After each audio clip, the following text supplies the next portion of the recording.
Chapter 7 Sorcery, Scientism, and Christianity.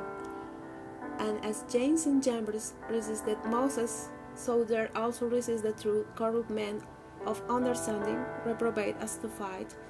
2 Timothy 3:8. But there was a man named Simon who used to practice magic in that city, and had deceived the people of practice magic of Samaria by pretending to be some great man. To him listened from the least to the greatest, saying, "This is the great power of God." Acts 8, 9, and 10. It should be deeply disturbing to Christians that a growing number of pastors and Christian leaders are teaching that humans are meant to be gods.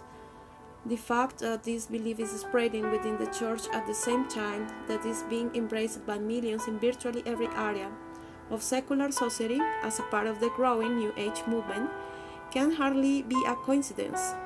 Meanwhile, there are scientists who have added their prestigious support to the search for divinity. Related beliefs in evolution and infinite human potential logically lead to the twofold conclusion that God, as the creator of all, does not exist, and that man may eventually become a god. Eastern mysticism provides the spiritual technologies to simply experience oneself as God through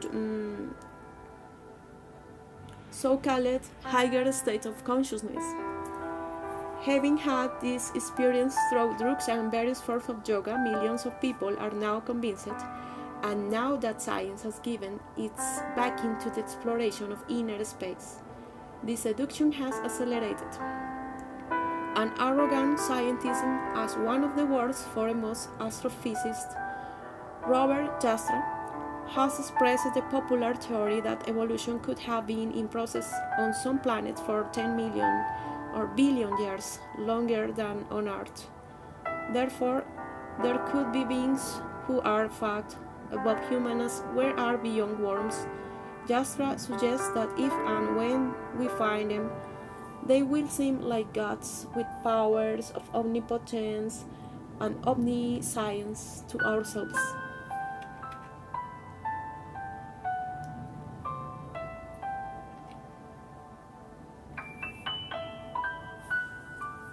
That we should seek salvation, not the God of the Bible. This is not science, but what historian Herbert Schulzberg calls an arrogant scientism that went far beyond the evidence at its disposal. The religion of scientism requires an act of faith without the backing of evidence. It has been popularized by people like Carl Sagan, who has boundless faith in the cosmos to produce higher and higher life forms.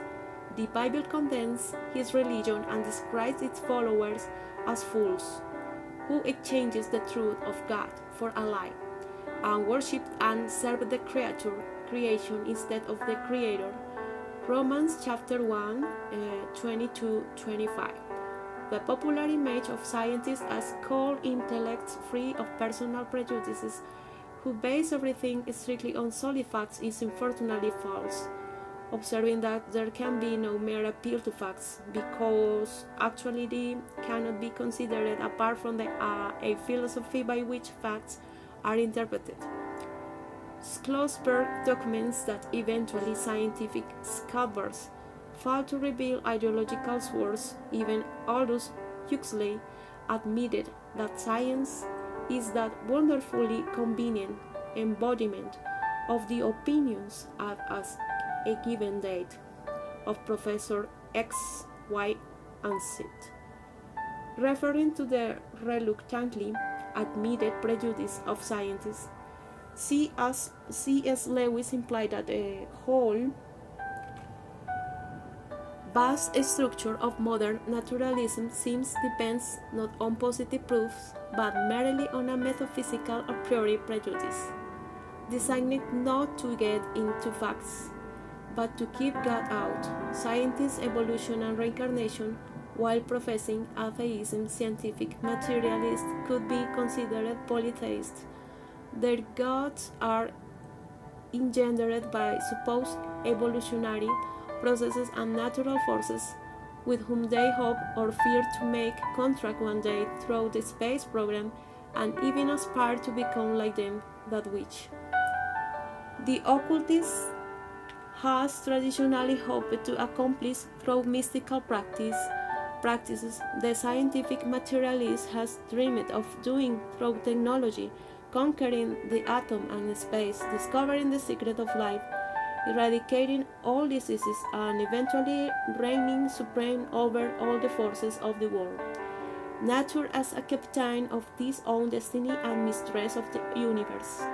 The human potential movement offers a growing number of techniques for supposedly taking shares of one's evolution, advancing the species not physically but metaphysically by releasing powers that are supposedly hidden in other states of consciousness, that sorcerers have always known, but that modern man is only now beginning to seriously explore. This humanistic religion that substitutes God for a higher self and requires blind faith in impersonal and inexplicable forces that have guided evolution in the past, but which we can now take charge of this masquerading as science.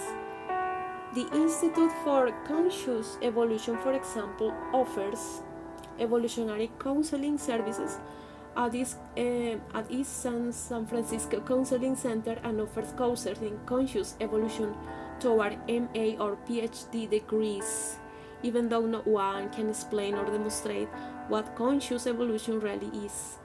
The Institute publishes a quarterly magazine called Gaia, as well as the widely distributed New Age resource magazine, Common Ground.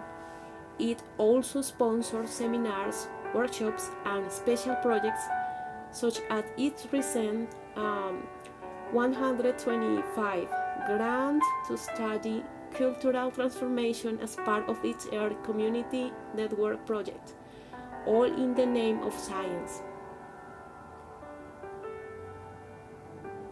Jane Houston's blending of Darwin and Freud into a bizarre therapy that seeks to create inspiration for the future for the race, but remembering when we live as reptiles, amphibians, and apes is just one more example of the direction in which this science is coming to an end. As British Natural History Museum senior paleontologist Colin Peterson has begun to admit that statements about the species' ancestry are not applicable in the fossil record, but they are made up stories that are not part of science. Many scientists are increasingly attracted to evolution mystical roots. Far from being scientific, evolution has been an integral part of occultism, mysticism for thousands of years, where it has always been understood as the mechanism behind reincarnation. That concept, largely confined to the East until recently, is gradually replacing the West's belief in resurrection, once dominant, as we have already noted. This has largely come about through the proof that reincarnation has been established under hypnotic regression to alleged previous lives by a growing number of psychiatrists. One wonders how Christians, psychologists, and various practitioners within the Church of Memory Healing can justify their promotion of regression to infancy and womb when the same method can be extended to produce equally vivid and factual memories of